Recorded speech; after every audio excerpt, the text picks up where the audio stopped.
Praça do Almada. As entrevistas, os comentários, os debates.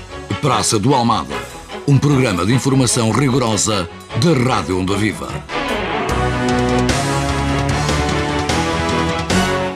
Boa tarde, bem-vindo a mais uma edição do programa Praça do Almada, edição para este fim de semana. E como habitualmente é sempre ao sábado ao meio-dia e às 7 da tarde, com repetição ao domingo ao meio-dia. A partir da próxima segunda ou terça-feira, fica disponível na Onda Viva TV. Pode ver na íntegra o vídeo do programa de hoje. Hoje vamos falar sobre a Semana Mundial do Aleitamento Materno. É uma iniciativa que é mundial e, como dizia, e que vai ter a sua comemoração aqui na Póvoa de Varzim de 1 a 6 de outubro e é promovida pelos Serviços de Pediatria e Obstetrícia do Centro Hospitalar da Póvoa de Varzim e Vila do Conde. Esta iniciativa, a nível mundial, tem por objetivo preparar futuras mães para que se sintam seguras e conscientes sobre a importância de amamentar o seu bebê até aos 2 anos de vida e de maneira exclusiva até aos 6 primeiros meses de vida. São alguns dos pontos, se calhar, que vamos aqui desenvolver com as nossas convidadas.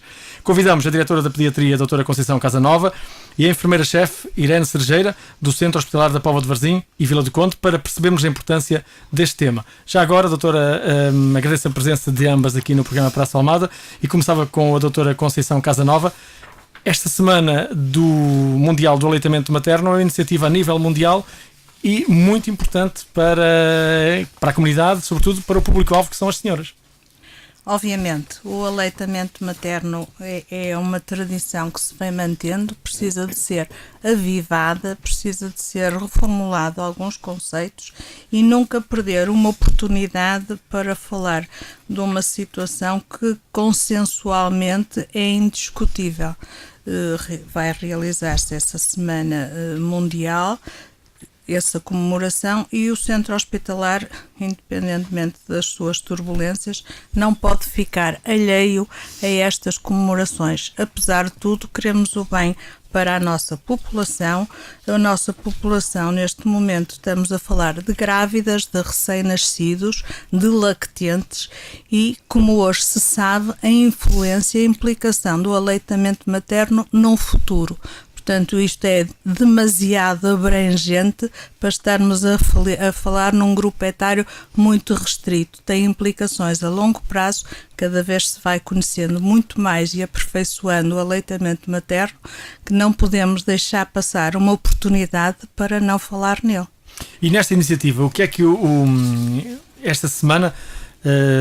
o que é que vocês vão fazer no Centro Hospitalar durante a próxima semana em termos de iniciativas? Se calhar passar para a enfermeira. Exatamente, se calhar era importante dizer que o lema da comemoração da 20ª Semana Mundial do Aleitamento Materno é uma comemoração que é feita a nível mundial e a nível de todo o país. Não é a primeira vez que o Centro Hospitalar comemora esta efeméride, já o tem feito.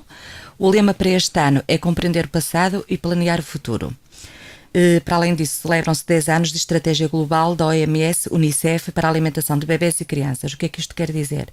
Quer dizer que há 20 anos atrás se começou a comemorar a Semana Mundial do Aleitamento Materno, fruto da intervenção da OABA, e atualmente, com a intervenção da OMS e da Unicef, se começaram a definir critérios relacionados com a alimentação dos bebés e das crianças. E por isso é que tem a 20ª semana e os 10 anos de comemoração. O Centro Hospitalar tem dedicado desde há mais que uma década, as nossas atividades estão muito centradas na área do aleitamento materno.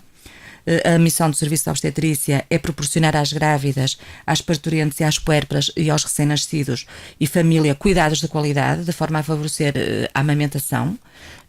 Durante a gravidez, nós preparamos as grávidas com vista à autonomia, depois quando ela se confronta com o seu filho, com o seu bebé real. Porque muitas vezes as mães imaginam, têm um bebé imaginário e depois, quando ele nasce, confrontam-se com aquele bebé real. Que tem fome, e com as dificuldades associadas. Exatamente, que tem fome, que chora e que ela não sabe porquê. E se calhar eu depois até vou falar convosco e aí ao pormenor para percebermos um pouco isto. Se calhar por vezes torna-se muito mais fácil dar o biberão do que dar o próprio leite também. Exatamente. Mas é um erro que se faz já eu ouvi a minha avó dizer que o primeiro leite da mãe é muito importante. Portanto, doutora Conceição, primeira questão sobre este tema. O público-alvo, como disse, é abrangente e prepara o futuro. qual é a importância, ou explique-nos, como médica, a importância deste leite da mãe, que é um período em que a mãe tem para além de permitir uma ligação à criança, já depois de nascer, fica a gerar-se dentro da mãe, e depois quando nasce a única relação já é mesmo o leite, e durante um tempo, muitas mães neste caso são obrigadas a deixar de dar leite porque o stress, o encaroçamento, as dificuldades, o não saberem dar, o não terem jeito. Diga-me qual é a importância para o bebê, para também todos percebermos, e depois vamos desenvolver como é que se pode ajudar a que as mães continuem a dar o leite materno. Bem, as vantagens da amamentação são inúmeras, cada vez se vão descobrindo ou tendo confirmação de várias vantagens. As vantagens, sabe-se que o leite materno é um leite completo, não há nenhum similar, por muito que a indústria farmacêutica tente encontrar uma alternativa, não o consegue na perfeição. São muito raras, são excepcionais as contraindicações do aleitamento materno, são demasiado raras para necessitar de falar delas, e as vantagens são imensas, nutricionais, permite dar o aporte de todas as necessidades para a alimentação de um bebê. Hoje em dia sabe-se que melhoram a formação cognitiva, portanto um conceito a longo prazo, que melhora a formação da retina, que tem, mesmo em termos ecológicos, o uso do leitamento materno, e hoje em dia a importância da ecologia é enorme, evita latas, alumínios, papéis, tudo isso que está plásticos, tudo isso que está à volta de uma embalagem. E a embalagem materna é sempre mais bonita. A embalagem materna é daquelas que não precisa de nenhum modelo nem de nenhum estilista. Isto será depois, mas isto é para os perfeccionistas. Para a sua função ela está perfeita. Nunca a natureza me pareceu tão adequada. Tem capacidades imunológicas e evita imensas infecções, e isso hoje em dia é muito importante, respiratórias, gastrointestinais, mesmo manifestações de alergia. Tem a longo prazo. Mas esses benefícios é a longo prazo ou só a curto prazo e a longo prazo. Há estudos que dizem que mesmo em relação a doenças imunológicas, um bocadinho mais tarde, doenças de Crohn, mesmo carcinomas, há alguns estudos que apontam que o aleitamento materno não evita, mas diminui a sua incidência. Tem vantagens psicológicas, um vínculo afetivo e interfere, ou pelo menos está demonstrado que a longo prazo a obesidade, as doenças cardiovasculares, hoje em dia têm um peso muito razoável numa estrutura de um país. Tudo isso pode ser prevenido ou pelo menos diminuída a sua incidência com a prática do aleitamento materno. E não podemos esquecer a última que eu vou dizer, mas se calhar não menos importante, a vantagem económica. A indústria farmacêutica tem os seus conceitos, mas realmente nem todos o preço dos leites que não o materno, eu não falo noutros leites, que não o materno tem um contributo para uma família em termos económicos de um peso muito considerável. Hoje em dia parece-nos um fator, independente de todos os outros aliados às vantagens, este não é desperdiçável, antes pelo contrário. Doutora Conceição, mas muitas vezes vemos que muitas das mães, umas por comodismo, digo eu, se calhar estou a ser exagerado, outras por causa das dificuldades que vão tendo quando surge o bebê e sobretudo enquanto estão no hospital naqueles primeiros 2-3 dias, têm enfermeiras à volta e ajudam-nas, e elas até vão tendo, porque sei que é doloroso quando encaroça, sei que as mães têm muita dificuldade, sei que por vezes a criancinha, que é uma das coisas que me afligia a mim quando tive os meus mais pequenos, era não sabia o que é que ele tinha comido. No biberão a gente vê a quantidade e sabe. Quando eles estão a mamar, não sabem. Que conselhos damos a uma mãe? Como é que dizemos a uma mãe para ela estar tranquila? Porque assim será mais fácil. Ora bem, o aleitamento materno tem-se processado ao longo das décadas com várias oscilações, e o nosso país não foge ao que se tem passado a nível europeu. Passamos numa fase do século passado, nos anos mais das primeiras décadas, em que pela industrialização, pela Segunda Grande Guerra, pelos movimentos feministas, pela massificação do trabalho infantil, pela perda da família alargada, pelo pouco investimento dos profissionais de saúde, pelo crescimento influenciante da indústria farmacêutica, foi diminuindo a incidência do aleitamento materno. Começou pelas pessoas mais formadas, com mais conhecimentos, e depois as outras, por imitação, seguiram esta tendência. A partir dos anos 70 houve uma revolução, ou se calhar um pensamento mais adequado, houve mais informação e começou-se a voltar a uma outra fase em que realmente começou-se a perceber e a interiorizar o bem que era o aleitamento materno. E agora penso que são poucas as pessoas que não têm conhecimento do que é o aleitamento materno e das vantagens sobre os outros leites. Em relação aos tipos de pessoas, há vários escalonamentos. Há as pessoas que já passam por uma família, a decisão, obviamente que a decisão de amamentar é uma decisão pessoal, sujeita a muitas influências e também resultante da socialização de cada mulher. Há vários tipos de mulheres. Há mulheres que amamentam porque sim, é a única explicação, vivem numa família em que foi hábito amamentar. As mães amamentaram, os familiares próximos amamentaram, os amigos amamentaram, a cultural é para amamentar. Há outro grupo, amamentar porque sei que é vantajoso para o seu bebê e confiam nas suas capacidades. São em que realmente é fácil promover o aleitamento porque há uma decisão pensada, propriamente.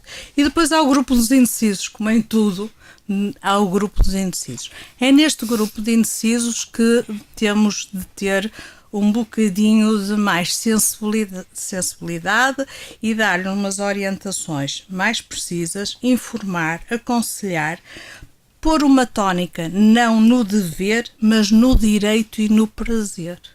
Isto tem de ser atitudes conscientes e vontades expressas. E é fácil num hospital fazer isso? Há 3 pontos de viragem para o sucesso de um aleitamento materno.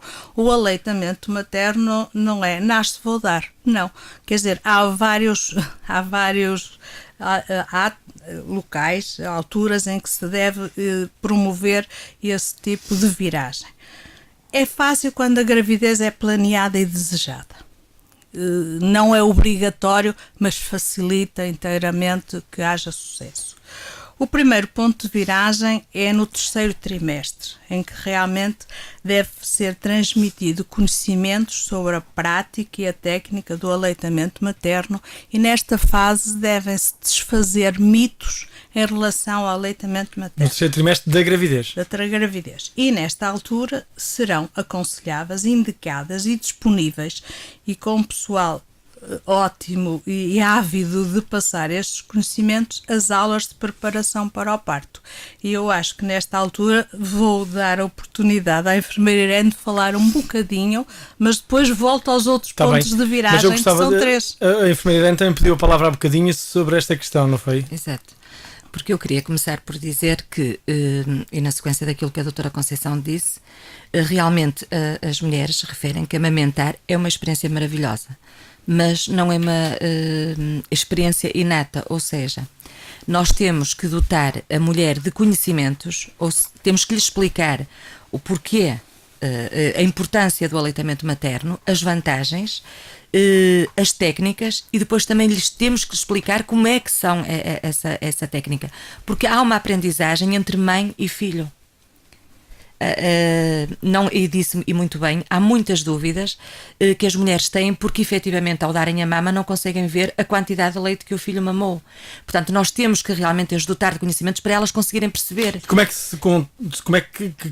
Que conselhos é que dá para elas saberem isso, por exemplo? Nós dizemos sempre...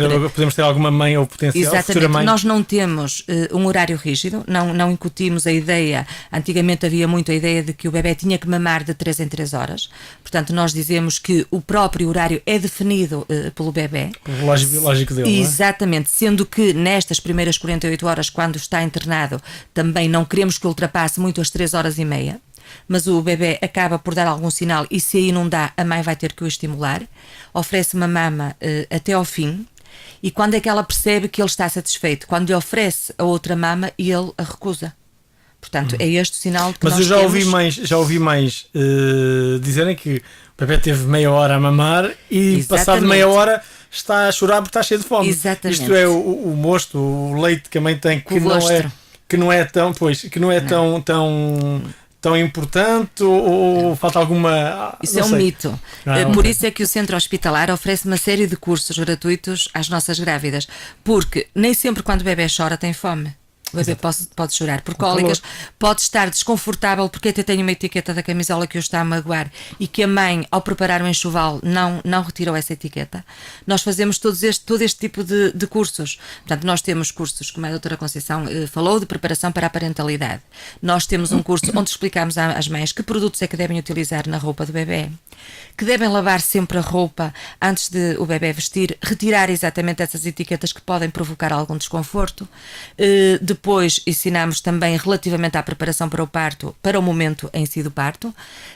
Ensinamos sobre segurança do recém-nascido, como transportar o seu bebê na cadeira de transporte, e ensinamos, e é efetivamente nesta área que estamos aqui, a dotá-la de modo a que ela possa amamentar o seu filho e possa perceber que há ali uma série de fatores que podem fazer com que o bebê chore. É evidente que nós, clinicamente, temos meios de poder avaliar se aquele bebê mamou bem ou não, mas são sempre técnicas invasivas. Portanto, nós, com observação, se aquele bebê está reativo, bem disposto, poderá estar a chorar com calor, poderá estar a chorar com frio. Portanto, ela é acompanhada por profissionais e avaliamos. Mas o problema é quando elas vão para casa. Exatamente. Aí é que está a complicação das mães. Pois, mas a realidade dos cuidados do Serviço Nacional de Saúde já não é aquela que era há uns anos atrás, e felizmente e ainda bem. Nós trabalhamos a nível hospitalar, trabalhamos a fase da gravidez, mas os centros de saúde também fazem o seu papel. Há grávidas que são preparadas no hospital e há outras grávidas que são preparadas nos seus centros de saúde. E depois há também esta continuidade de cuidados, que depois os cuidados de saúde primários fazem uma visita à grávida e vão acompanhando, sendo que nós, hospital, durante as nossas aulas, informamos sempre as senhoras de que elas podem ligar a qualquer hora do dia ou da noite, ligar para o serviço de obstetrícia, falar com uma enfermeira, tirar as dúvidas, porque efetivamente, como disse com toda a razão, as dúvidas surgem quando está a casa, quando chega a casa e efetivamente está o casal sozinho. E ali. E chega à noite. E isso chega à noite. Pior. Exatamente. Portanto, podem ligar, recorrem muitas vezes a usar a estratégia de utilizar o telefone, de vir ao serviço, de ajudar. E liga muita gente. Sim. Há muitas mães com problemas após a alta. E já agora, e outra questão que é, no período da gravidez, no tal terceiro trimestre, que é quando dão a formação e ensinam as mães a prepararem-se para a criança que está para chegar, todas as grávidas vão para essa formação ou há uma percentagem reduzida que vai? Porque eu tenho a ideia que muita gente. Eu vou dizer uma coisa que se calhar pode chocar um bocadinho, mas quanto mais preparação a mulher tem, quanto mais tem em termos de habilitações literárias, mais procura estes cursos. Nós tentamos sempre chegar à outra população e vamos motivando quando recorrem à consulta, porque depois há sempre uma articulação entre a equipa que está nas consultas, não é?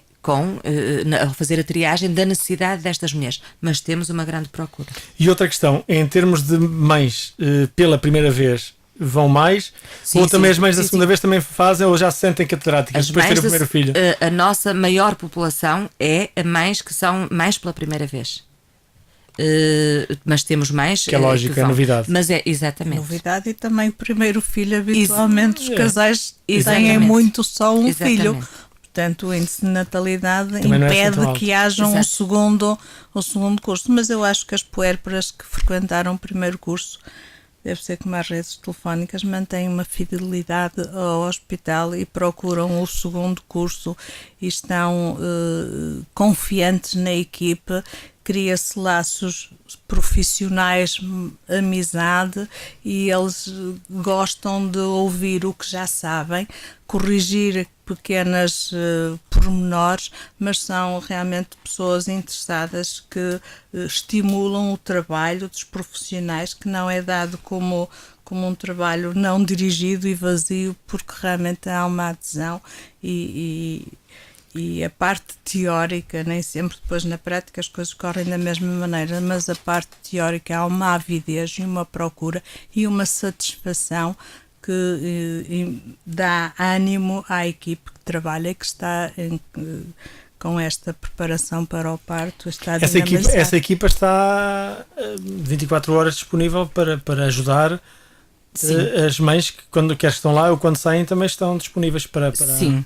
Sendo que os cursos se realizam às quintas-feiras, portanto nós temos este curso de preparação para a parentalidade às quintas-feiras às 6h30.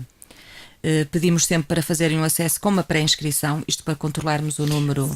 Desculpa interromper, Sra. Enfermeira, é curso para a mãe e para o pai. Exatamente. Porque há um bocado a ideia de que a mãe é que vai isto. Nós queremos sempre envolver o casal. Aliás, o Centro Hospitalar teve uma iniciativa, que também já tem alguns anos, em que nós preparamos os pais durante a gravidez e depois e tem um regime especial de visitas, ou seja, os pais no Centro Hospitalar entram às 9h para participarem nos cuidados ao recém-nascido.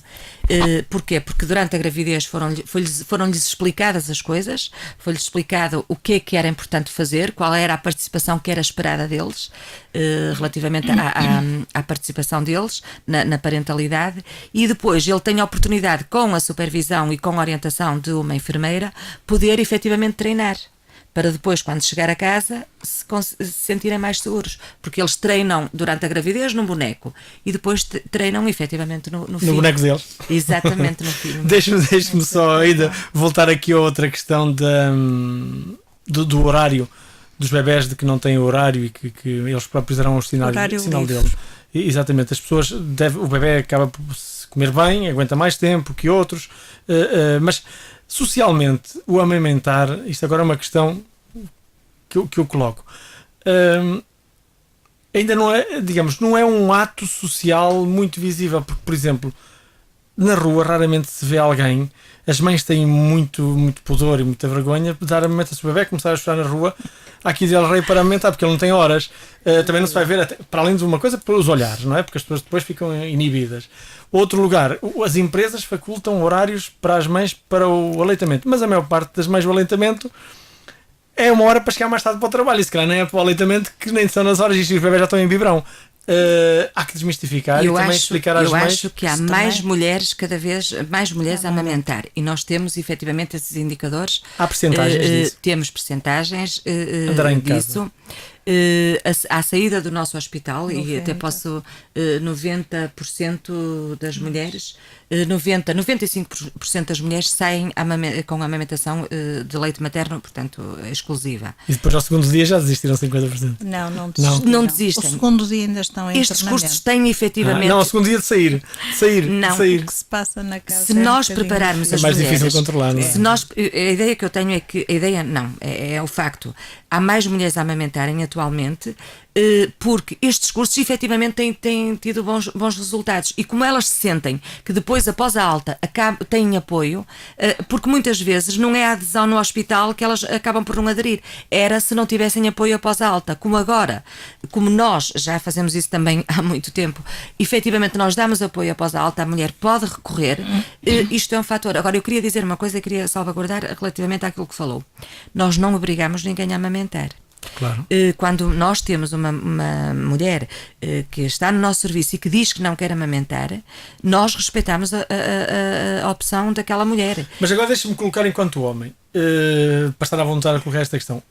Qual é a desvantagem de amamentar? A vantagem já vimos que é tudo de bom para o menino e até para a mãe, porque não tem aquelas dores, o encaroçamento e uma série de desvantagens que ela tem, que acho que se não extrair o leite ele começa a sair, portanto alguém tem que extrair o bebê ou ela e depois se calhar mecanicamente ainda é pior. Que desvantagem? Porque é que uma mãe diz eu não quero amamentar o meu filho? Estética? Porque não quer amamentar? Pode ser por estética. Nós temos que nos centrar... Eu penso que é uma opinião não fundamentada.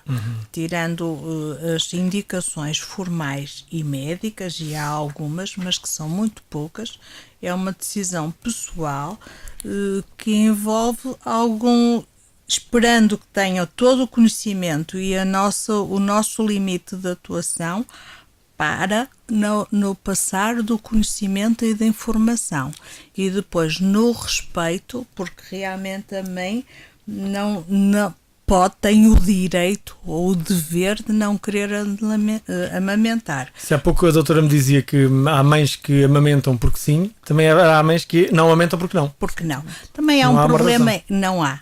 Essa não há uma razão.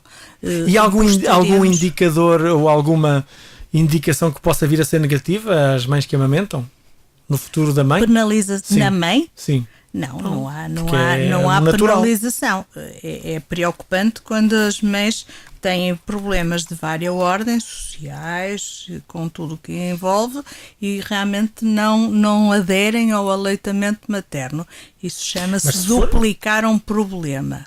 Pois, mas normalmente as mães nesta fase que têm crianças, porventura, algumas classes de risco, nomeadamente delinquentes, droga, prostituição ou até bebidas, poderão não ser aconselháveis a amamentar a criança, ou mesmo nessa situação são. Nesses casos, quando há uma gravidez não vigiada ou quando há comportamentos de risco nessa gravidez, há um pedido de colaboração do Serviço Social.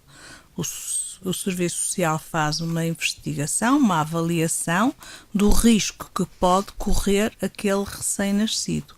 Risco em termos de prestação de cuidados, em termos afetivos, em termos na globalidade saudável que aquela criança poderá ser ou deixar de o ser. Depois da decisão do Serviço Social avalizada, estas crianças que achamos que há algum risco ficam orientadas para a consulta e têm visitas domiciliárias com o centro de saúde e têm consultas com uma periodicidade, não vou dizer diária, que era um disparate, claro, mas têm, de acordo com a circunstância, têm uma vigilância que nos permite estar atentos a qualquer eventualidade. Também penso que socialmente já é uma promoção fazer o aleitamento materno. Passamos nesta fase em que culturalmente é muito adequado e louvável o aleitamento materno. Este aleitamento ou não aleitamento também tem algumas características étnicas. Percebemos que há comunidades que são muito receptivas ao aleitamento materno e essas dão 1 ano, 2 anos, 3, vemos enquanto aí... também puder, dão. Há outras comunidades que não aceitam tão bem.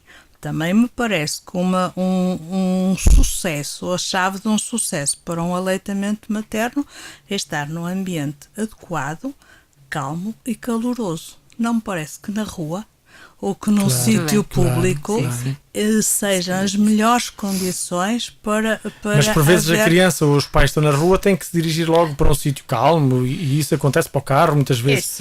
Mas socialmente já é isso que eu queria que eu visse o que há pouco disse. Socialmente as pessoas já vêm com bons olhos. Já vêm com bons olhos e socialmente já fazem mais ou menos, já prevêem o tempo que possam demorar e que possa ser o bebê estar saciado, o bebê manifestar fome. Obviamente que nos primeiros tempos não deve ser aconselhado grandes viagens, portanto há sempre Uns fatores limitativos. Uns fatores limitativos, mas há alternativas próximas, no caso de um familiar ou um sítio. Se forem preciso, o hospital arranja lá um local onde se possa fazer um nosso cantinho da amamentação com essa finalidade. Não queremos que isso seja impeditivo do aleitamento. Até resolvemos isso, se for preciso. Pedimos aqui à Rádio Onda Vivo que arranje aí um gabinetezinho e acho que as empresas terão ou deverão ter. Portanto, não poderá ser essa a explicação. Ou não eu queria deverá. acrescentar uma coisa. Diga. Amamentar é mesmo uma opção moderna. Porque agora também é possível conservar e armazenar o leite materno. Ou seja, as mães, depois de iniciarem o seu emprego, o seu trabalho, não é o seu emprego, podem efetivamente retirar leite até no trabalho, retirar leite em casa e deixar ficar esse leite em casa, congelar. Nós ensinamos exatamente isso nos cursos, como conservar o leite. Como é que se conserva? É normal? É como outra coisa qualquer? O leite deve ficar, portanto, quando a mãe retira o leite pode ficar à temperatura ambiente durante 6 horas. Caso contrário, deve ficar no frigorífico. Se for consumido para dali a 6 horas, pode ficar naquele período. É o leite do dia. Exatamente. Leite do dia, fresquinho. Se não, pode ficar guardado no frigorífico com uma temperatura, portanto, o frigorífico deve estar a uma temperatura de 0 a 4 graus durante 48 horas. Pode ficar no congelador durante uma semana. Há recipientes próprios, exatamente. Há embalagens próprias à venda na farmácia e que são adequadas está mesmo para este tudo muito mudado. Mas há, exatamente como a doutora Conceição diz, sacos próprios. Este leite não é dado por biberão. Este leite é dado por um copinho. Portanto, há um copo próprio. Isto realmente, hoje em dia... Mas não precisa de ser próprio. Qualquer copo dá para o bebê mamar. Exato. E contrário ao que possa ser esperado, há uma facilidade do bebê mamar por qualquer embalagem, um copo, uma chávena, que os adultos têm dificuldade em acreditar. Mas sim, há o hábito sempre do biberão. Quando é bebê é o biberão. Mas diga-me, e outra questão ainda relativamente a este ponto que está aqui a dizer. E sente que na tal modernidade que existe no aleitamento, há mais casais, há pouco disse que os mais letrados, digamos, com mais formação, são mais fáceis de convencer. Mas há mais casais, na generalidade, a aderir ao aleitamento materno? Sim, e uma opção a 2. Eu acho que o marido, o companheiro, está cada vez mais presente em todo este processo, de parentalidade. É uma decisão a 2 e que efetivamente tem aumentado em termos de adesão. Uhum. Outros casos que por vezes acontecem, e eu perguntei a algumas senhoras quais eram os problemas do aleitamento e foram-me colocando, e alguns já aqui foquei. Um deles, um que me dizem é, por vezes, nas primeiras horas, nos primeiros dias, o bebê, dizem, não tem força, não tem jeito para mamar, ou porque o bebê, a boquinha é pequenino, ou porque o biquinho da mama é maior, o mamilo é maior. Que conselho vocês dão a essas mães que... Como é que estimulam a criança ou como é que estimulam a mãe para que haja elaboração? O primeiro leite chama-se colostro, e do colostro eu vou deixar a doutora Conceição, vou dar a palavra à doutora Conceição para ela falar do colostro. Vou-lhe dizer da nossa prática aquilo que nós fazemos. Nós iniciamos logo na primeira hora pós-parto, na primeira meia hora pós-parto, iniciamos logo a amamentação. Os estudos dizem-nos que quanto mais precoce nós iniciarmos esta amamentação, porque é importante perceber uma coisa, é assim, como é que se produz o leite? É através do mamar. Quanto mais o bebê mamar, mais leite se vai produzir.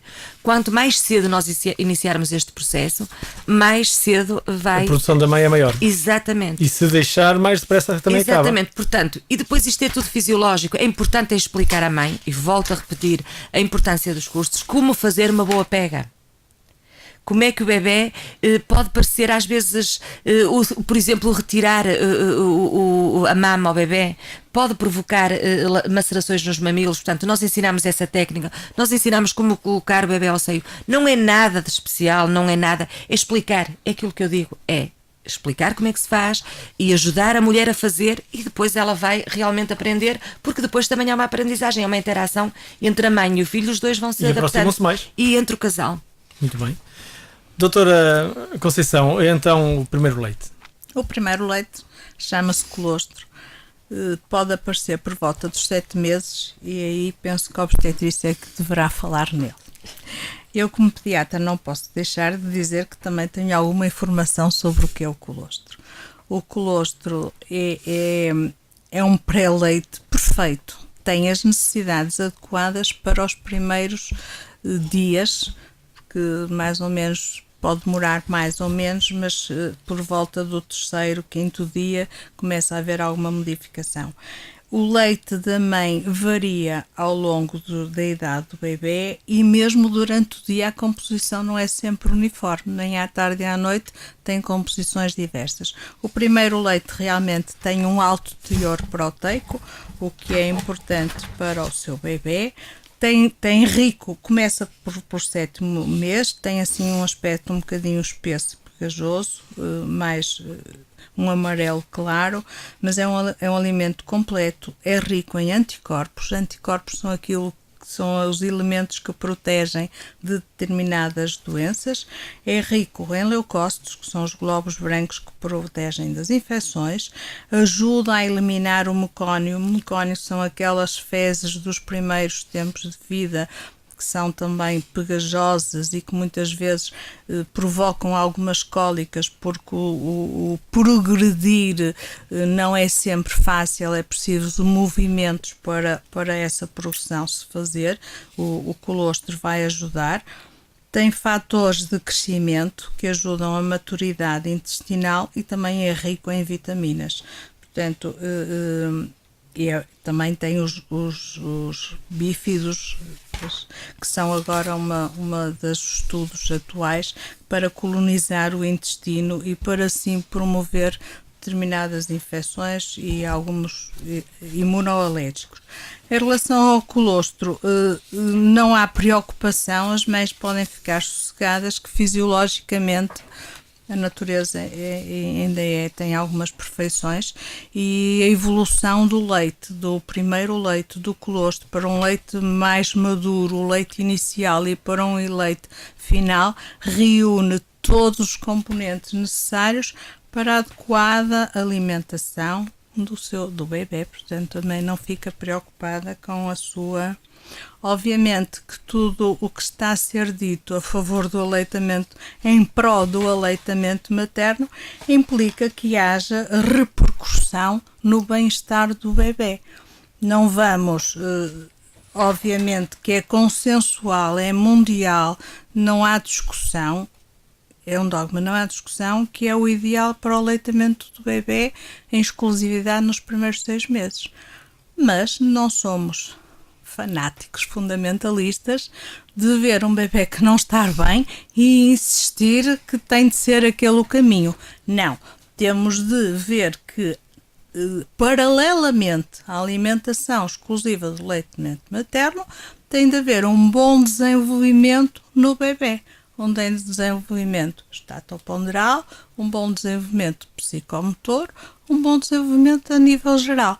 Assim é que é o sucesso, é que se pode chegar à conclusão que há sucesso ao aleitamento materno. Se isso não acontecer, até podem aconselhar a não dar mais leite também ou dar algum. Se isso não acontecer, temos de procurar uma explicação para o que se está a passar. Se for um problema de técnica de mamada, temos de o corrigir. Se for alguma doença ou alguma dificuldade, algum estado menos fisiológico, mais patológico no recém-nascido ou na criança, temos de o investigar. Ela tem de ser vista por um profissional, tem de fazer uma avaliação e depois deve chegar a uma conclusão. Não acho muito adequado a prática que hoje em dia se faz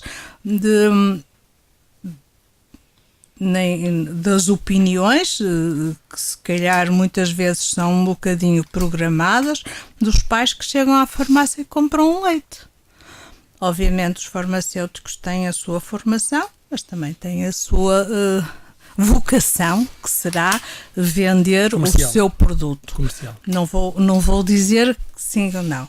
Não. Gostaria que os profissionais de saúde, nestes casos, e em que está aqui ser dito que há uma abertura, uma colaboração com um período de tempo quase ilimitado, que fossem as primeiras pessoas a ser abordadas antes de se passar ao segundo passo, que quando ele começa é irreversível.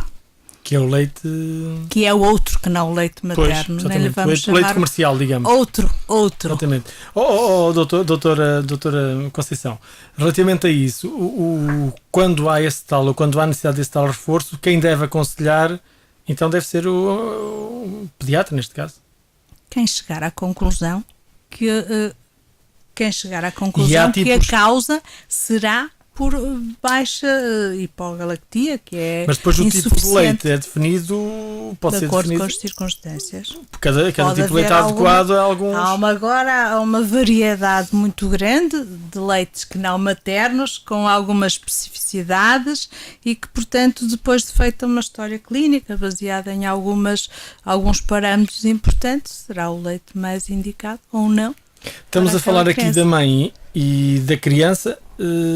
E do concentramos pai? E do pai, sim, exatamente. Concentramos aqui na criança que vai tomar o leite, mas agora a fábrica, que é a mãe, tem que produzir leite. Tem alguns cuidados especiais, para além da rotina a amamentar, para que a produção seja regular? Tem alguns cuidados especiais no tipo de alimentação, no seu dia-a-dia, na forma de ser? E eu sou muito prática nesse aspecto. E acho por isso é que eu a trouxe. Muito obrigada. O que eu tenho para dizer de uma maneira muito resumida é que a mãe que amamenta deve fazer uma alimentação igual à que fazia quando estava grávida. Exatamente igual. A haver alguma sensibilidade, ela começa antes. Portanto, não faz sentido qualquer mudança. A não ser que a mãe tenha a noção que há uma relação causa e efeito de qualquer alimento que provocou determinado mal-estar, algum sintoma na mãe ou na criança. A mãe comeu que pode ser transmitido, não é? Obviamente. Mas pronto, a mãe comeu qualquer coisa, provocou diarreia nela, o bebê ficou com fezes mais moles, passou, resolveu, acabou. Não se vai...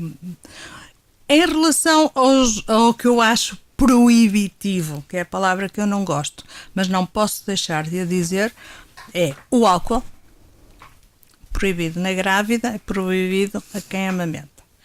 O tabaco. Pode ser controverso, mas é a minha opinião. Doutor, no tabaco deixa-me colocar aqui uma questão, que ainda bem que fala nisso, que eu ando para colocar uma questão curiosa, que é, e o tabaco dos outros? Isto é, a mãe que frequenta, não fuma, mas frequenta ambientes onde há outros fumadores. É fumadora passiva. Também afeta na produção de leite para a criança? Não sei em que quantidade, qual é, porque nós também não vamos ser perfeccionistas. Daqui a pouco estamos a falar de dioxinas, que há por todo o lado. Claro. Também não vamos conseguir. Penso que há outras preocupações, se calhar por isso é que a Organização Mundial de Saúde agora englobou a Fundação para a Alimentação, porque realmente há preocupações gerais em relação ao tabaco.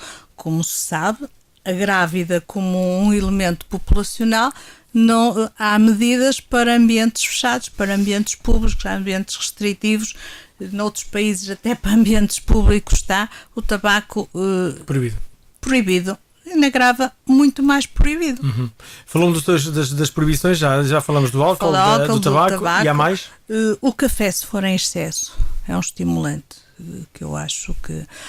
medicações, mas essas medicações têm de ser específicas. Não estamos a falar aqui em medidas gerais, e uma que não é possível quantificar, mas nós sabemos que interfere demasiado para não o podermos ignorar, é o stress.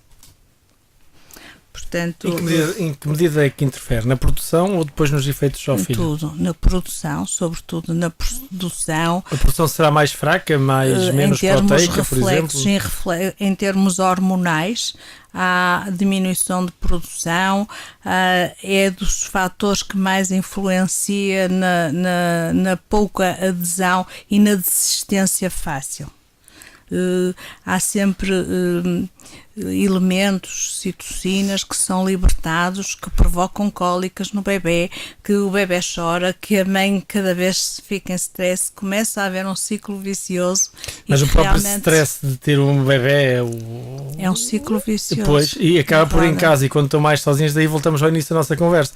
Quando as mães saem do hospital e estão só com o pai e chega à noite e o bebê não se cala aqui dele rei, e se calhar está a fazer Se calhar é por isso que o aleitamento materno é global, é mundial e é redondo, como o mundo.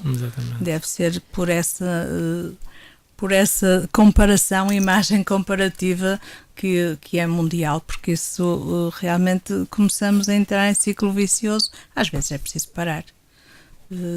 Até pode haver um pai que se prontifica a ficar 24 horas com o filho, vai buscar à arca o seu leitinho armazenado e deixa a mãe recuperar, aliviar, recuperar e estar disponível para, sobretudo, não abandonar o seu projeto, que foi o nascimento e a amamentação.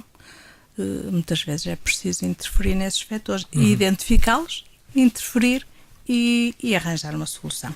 Muito bem. E nós estamos disponíveis para colaborar.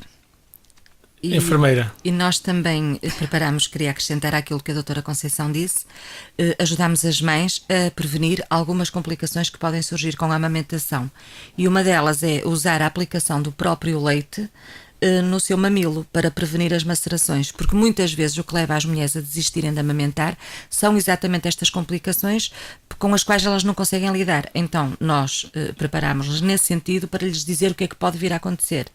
Atuamos a nível da prevenção e depois, quando necessário, a nível do tratamento. Portanto, a prevenção das macerações ou das fissuras dos mamilos e a mastite. Que é o que se diz que está gritado? Exatamente. Ou então a mastite, quando a mama fica muito dura, vermelha. Daí ensinarmos a mãe que ela deve esvaziar as mamas, esvaziar uma mama em cada mamada para efetivamente não haver acumulação de leite, porque é isso que muitas vezes leva às mastites. Quando começam a ficar cheias, nós também explicamos direitinho o que é que elas devem fazer. Muito bem. Ainda antes de concluirmos, a maior parte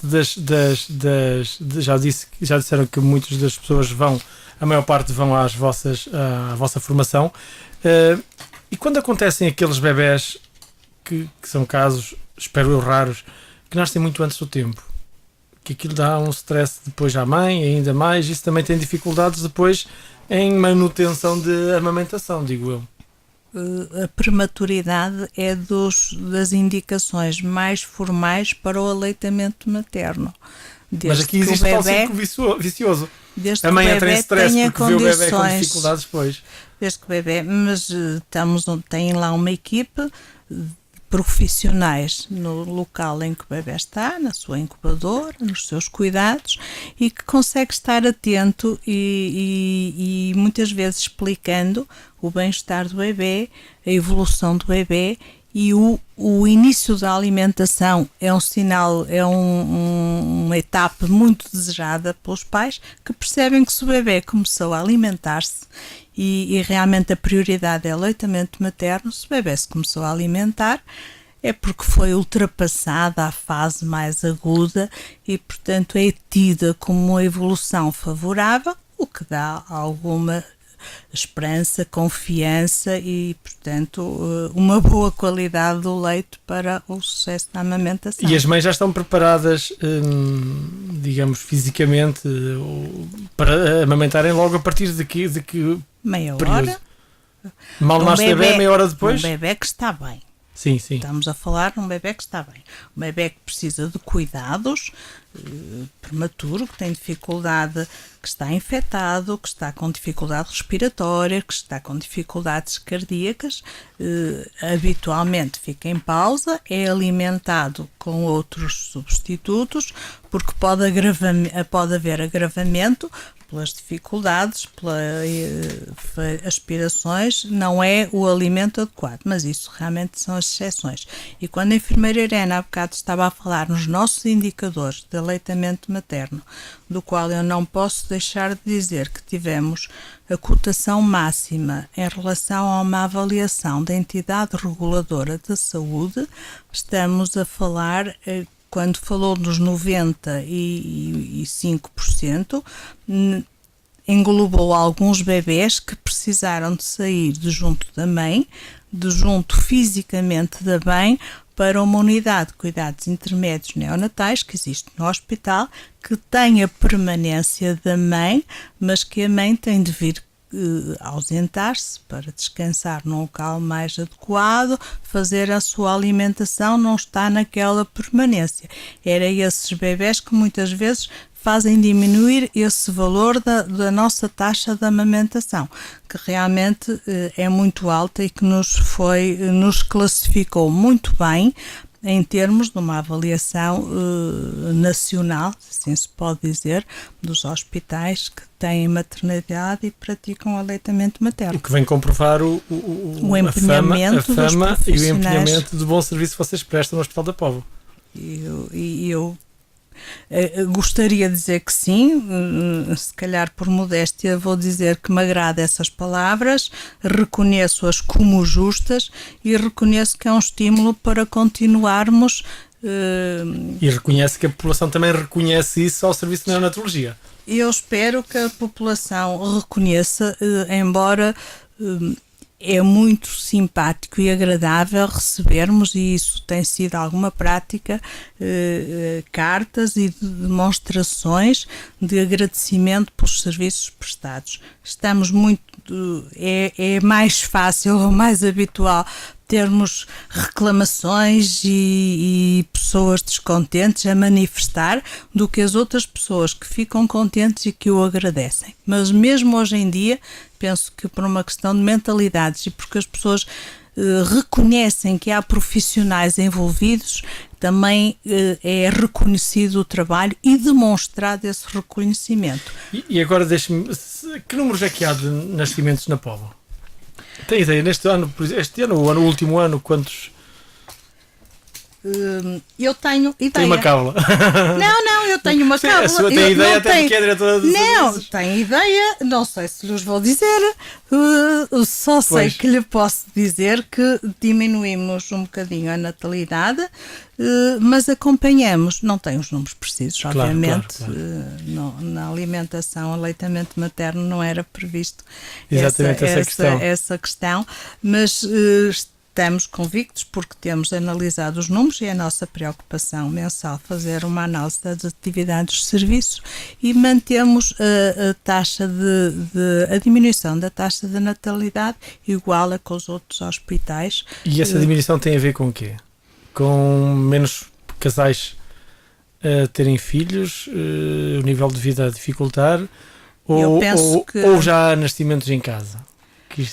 Não, os nascimentos em casa não habitualmente são-nos comunicados, porque há sempre um registro, cada pessoa tem de fazer o seu registro, acho que é, ou no notário, nós temos o registro é feito lá, nas crianças que nascem lá, ou mesmo nas crianças que nascem em casa, mas qualquer cidadão é-lhe feito o seu registro em termos legais. Mas há poucos casos desses, não é? A nascer em casa são muito raros. Só a nascer na ambulância, não, é aquela ou prematuridade ou um período expulsivo demasiado rápido que não aconteceu. Temos à volta de 3, 4 por ano, não é costume. De qualquer maneira, eles chegam ao nosso hospital, até porque no hospital há cuidados diferenciados, nomeadamente o tratamento do cordão umbilical, que muitas vezes em casa já há estojos, kits adequados, de qualquer maneira convém manter em vigilância. Faz-se as vacinações, começa-se a vacinação nas maternidades, portanto é o início da vacinação e prestam-se outros cuidados à grávida, sobretudo à grávida, que apesar de tudo tem o seu parto e neste momento não é visitada se não denunciar a existência de um outro ser. Claro, portanto, só tem vantagem para a mãe, só se houver algum problema que nos escape. Mas em termos de, nós também não somos detetives nem propriamente policiais, realmente prestamos todos os cuidados, quer nasçam num lado, quer nasçam no outro. Doutora, estamos mesmo a concluir, eu gostava ainda, já que estamos a falar de neonatologia, já lhe dou a palavra, mas ainda ia a doutora Conceição vai-me dizer, e eu sei que não está aqui mandatada pela administração, mas havia a ideia de que a Póvoa podia perder esta valência. Vocês, enquanto profissionais, eu, enquanto cidadão, digo já que acho muito mal. Se é um bom serviço que está a funcionar, devia ficar, mas é rumor, há essa preocupação, vocês estão a investir isto tudo e será que se pode perder para um hospital vizinho do Porto? Obviamente que eu não, é a preocupação de todos os cidadãos as perdas que neste momento, de uma maneira ou de outra, vão sofrendo. Penso que os meios mais pequenos são os mais atingidos. Os meios que têm menos capacidades e nem têm menos força para se fazer ouvir e para valer os seus direitos, penso que vão ser os mais atingidos. Continuo a achar que há uma proteção dos grandes centros que têm outras capacidades em termos de influências e em termos de autonomia política. Não vai ser fácil, ou não é de ânimo leve, que vamos deixar que alguns serviços deixem de existir no centro hospitalar. Não aceitamos que medidas economicistas lesem o bem-estar do cidadão e do utente, para o qual está centralizado a existência de determinados estatutos e determinadas estruturas. Acho que a saúde, a educação, o direito, a proteção legal são bens que eu nem consigo admitir que o poder político, o poder autárquico não tenha uma palavra a dizer.